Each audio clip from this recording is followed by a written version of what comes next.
We do. We get the people what they want. What a day of football yesterday. Week 1 was amazing, and we start with the biggest upset of the day. For those that don't watch Jalen and Jacoby, I told you the Saints were going to win. I told you, but they didn't just win. They waxed the pack. Here's what Aaron Rodgers said after the game. I mean, I'll let him use those words, and I'll use it's just one game. You know, we played bad. I played bad. Offensively, we didn't execute very well. One game. We got 16 to go. After the offseason that Aaron Rodgers just had, we knew that this was going to be a drama-filled season, but we didn't know it was going to start like this. Jalen Rose, what do you think about the shellacking the Saints hated the Packers? Homie looked stressed at the press conference. It's been a long off season, right? And here's the thing. Not only did he struggle, so did Devontae Adams. So did Aaron Jones. As a matter of fact, the entire offense did. Oh, wait. The entire team did. The same Green Bay Packers that was in the NFL's Final Four the last 2 seasons, who many like myself anticipated them to get back to that point, which they still can. This was a terrible opening performance. But instead of just talking negative about the Packers, I want to make sure we celebrate the Saints' defense. See, so many times when they had Drew Brees and you had Michael Thomas leading the league in catches, it overshadowed how stout their defense is. And they showed up yesterday and they stymied the Green Bay Packers and didn't allow them to score a touchdown. Aaron Rodgers threw 1 interception, fam. It was like a punt. Like, I almost ran out there and was about to try to catch it. Like, I got to give their defense crazy credit. Absolutely. I mean, 38-3, and Jameis Winston looked so good. He really did. Sean Payton can win with any quarterback. He won with Taysom Hill, Teddy Bridgewater, of course, Drew Brees, and now he has Jameis Winston looking, at least in 1 week, like one of the best quarterbacks in the league, like the Jameis Winston of old, except no turnovers. If you'd have told me that one of these quarterbacks would have 2 interceptions, I would not think it would be Aaron Rodgers, but it was Jameis, and everything that this city is going through. They had to play this game in Jacksonville. Jameis Winston said the win was for the city. I'm so happy for the city of New Orleans who love their Saints so much. What do you think of Jameis? A story of perseverance. And remember, I said the same thing about he and Cam Newton, who both went from being starters to backups on 1-year deals. Cam has been in and out of the Patriots. Jameis went there, sat a year behind Drew Brees, watched Tom Brady go to his former team and win the Super Bowl. Just think about that for a second. And this offseason, like seriously, y'all got me in a competition with Taysom Hill? Yeah, I know I done threw 30 interceptions, but dog, he led the league in yards before. He's been amongst the league leaders in touchdowns before. I'm not surprised to see the ultimate quarterback whisperer in today's game, Sean Payton, not only unlock Jameis, who can make all of the throws, but made him as efficient as possible. It's not just the 5 touchdowns, Jacoby. It's the low amount of yards that he was doing it in. It's the low amount of attempts that he had.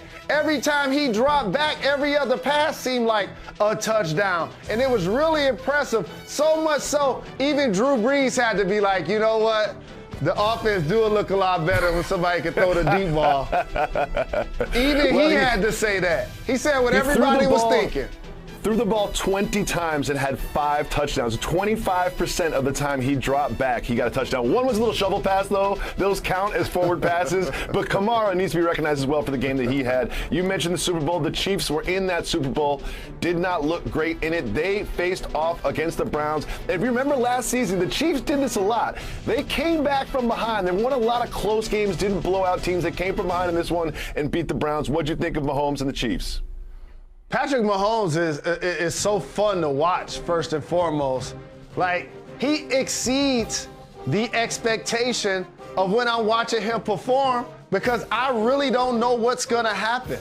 I don't know what arm angle he's going to throw it from. I don't know if he's going to roll left.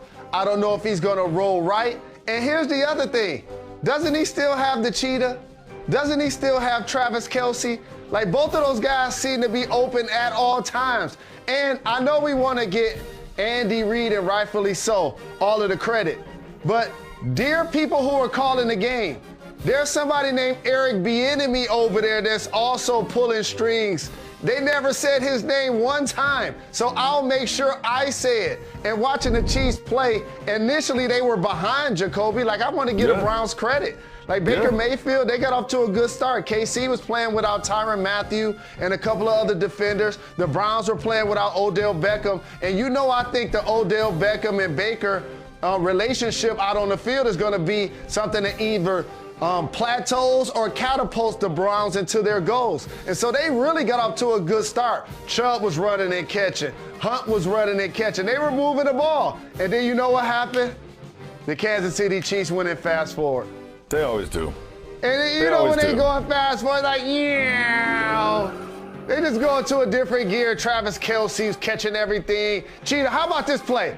They had a one-play, like 70-yard touchdown strike. And at that point, it was deuces. It was. I really thought the Browns were going to win this one, but if you are the Browns, you have to walk away from this and saying, we went toe-to-toe with the AFC champion. We had a big lead. A couple things bounced another way. Maybe we can win. Maybe we'll see these two again in the playoffs as we did last year. Jalen, remember I was right about that Saints prediction about Jameis Winston and the Saints? I was all wrong about the Steelers-Bills game. I think when I say they were going to win by 3 touchdowns, this was tough, man. This was tough to watch. The Steelers' defense showed up. T.J. Watt showed why he is the highest-paid defender. What do you think about this upset from the Steelers in Buffalo? One word, identity. And the Pittsburgh Steelers have probably had, 3 coaches in the last 60 years. Shout to the Rooney family who established that culture. But they're going to run the football, and they're going to play tough defense. I don't care if they have Mean Joe Green. I don't care who they have defensively. That's what they want to do. They're going to score in special teams. They're going to keep the turnovers down, and they stymie Josh Allen. Yep. And Stephon Diggs, you know what he was wearing yesterday? Pyrex Picasso Benny the Butcher cleats. And didn't score a touchdown. And did not score a touchdown. That's how stout the Pittsburgh Steelers, led by Mike Tomlin, were yesterday.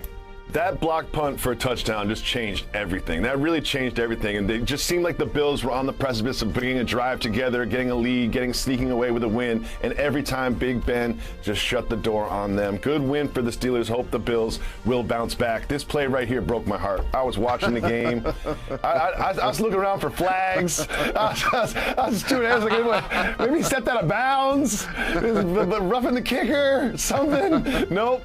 That was the game right there. Huge win for the Steelers, but Jalen Rose also yesterday.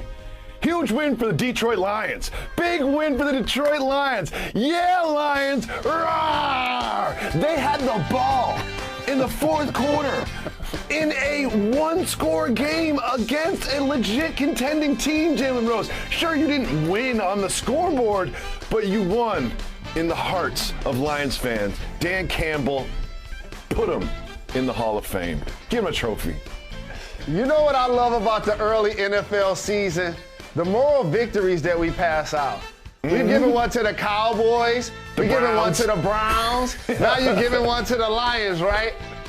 And for anybody who decided to watch the game, I know it's probably only 10 of us watching it. From the beginning of the game, I knew we were in trouble. Here's why, Jacoby. On the first drive, we had a great drive. Great drive. Why don't we go for it on 4th down? Kick the field goal. You can't go against the 49ers stout front four running up the middle. And guess what? Jimmy Garoppolo fumbles the first snap. 3 more downs. We try for a field goal that time. And then you know what happened when we finally tried for the field goal? We miss it. And we had a top 5 pick last year.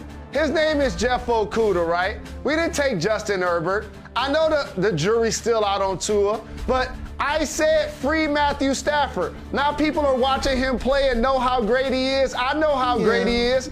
But what about Deebo Samuels? How he just threw our DB out of the way and just went and hit his head on the goalpost like it was no big thing. So yeah, when the rest of the world started watching, we scored a couple of touchdowns, we got back into the game, but then all of a sudden it was late, and then you look up at the clock, and then people like you giving us a moral victory. But you know what?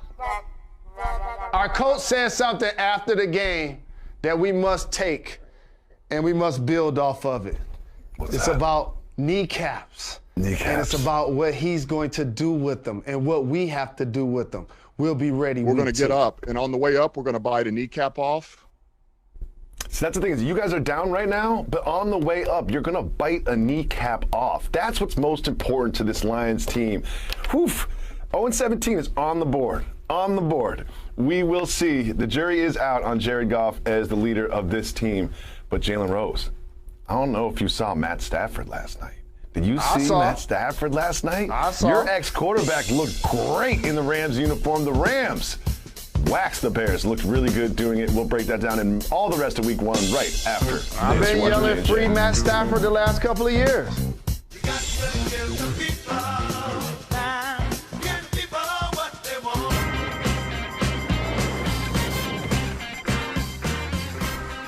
Coming to you live above the Heineken River Deck here, Pier 17 in New York City. Welcome back to Jalen and Jacoby. Jalen Rose in the nightcap. Your former quarterback of the Lions, Matt Stafford, now with the Rams, looked really good in his debut. What do you think about the Rams' performance last night? I'm happy for Matthew Stafford. I'm even happy that they corrected showing the wrong person that was his wife on the telecast at some point of the telecast.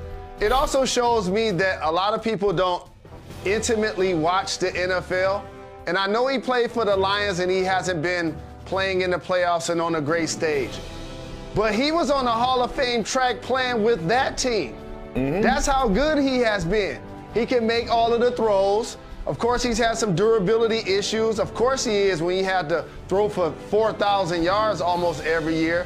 But I'm happy for him to see him thriving amongst weapons on the outside, an offensive genius in Sean McVay, and 299 club members on defense. Yep. And Jalen Ramsey, who now all of a sudden is up at the line of scrimmage, and they got him playing like a linebacker on certain plays. Then they got him playing like a shutdown corner on other plays. He's willing to tackle. Aaron Donald still getting up the field. I just got to get both of those guys on the show because I need to talk to JR5, and then I need to ask Aaron Donald how he keep his hair so crisp, taking his helmet on and off his head for 60 minutes. I really need to know that.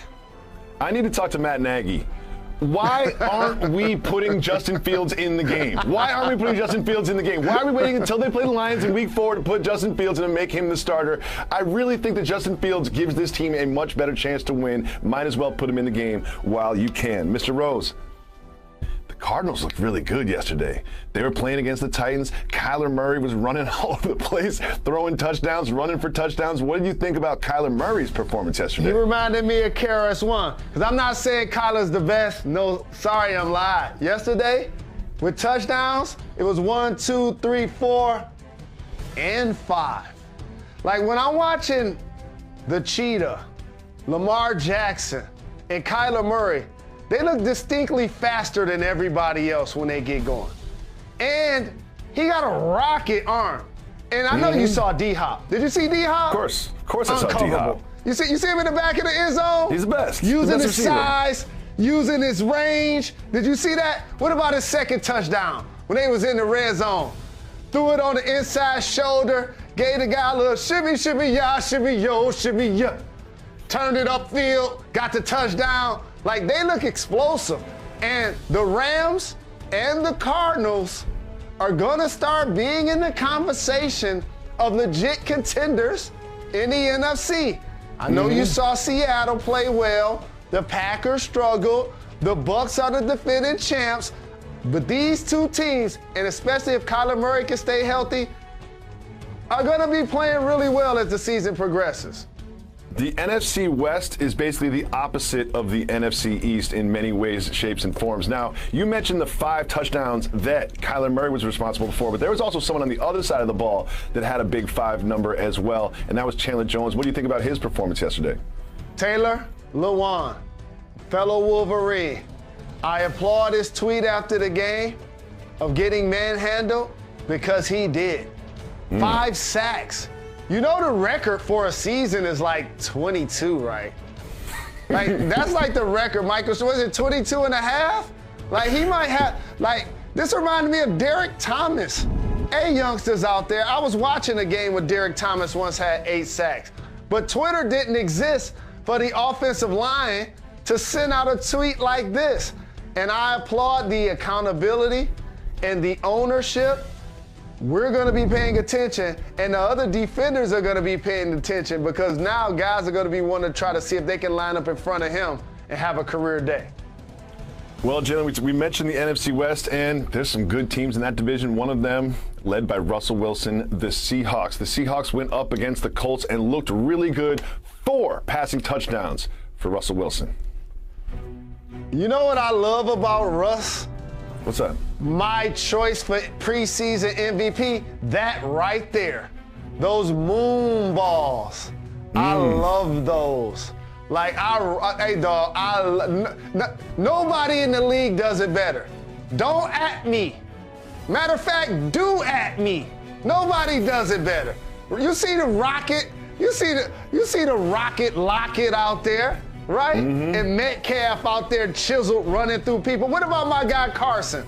He got close to 100. I think he had like 91. They didn't have to really feed the big fella, less than 20 carries, keep him fresh. When he's healthy, a 3-down back also is a game changer for Russ. The NFC's got some stout teams, my brother. Jalen, I know you care about the Jalens out there. You mentioned Jalen Ramsey, but we also have to celebrate Jalen Hurts, who there were some questions about whether or not he was going to be the starting quarterback for the Eagles. Well, he is the starting quarterback for the Eagles, and he looked good yesterday in their win against the Falcons. What do you think about this Jalen performance? So here's the jury for me still out on Tua. I can't front. And I wanted my Lions to take him last year. And Jalen Hurts has shown me that he can ball. Like, I know that he has his weaknesses, right? All players do. And I'm not saying that he's a prospect like Justin Herbert, but he's a starting quarterback in the NFL in a dual threat. And he's tough and a great leader.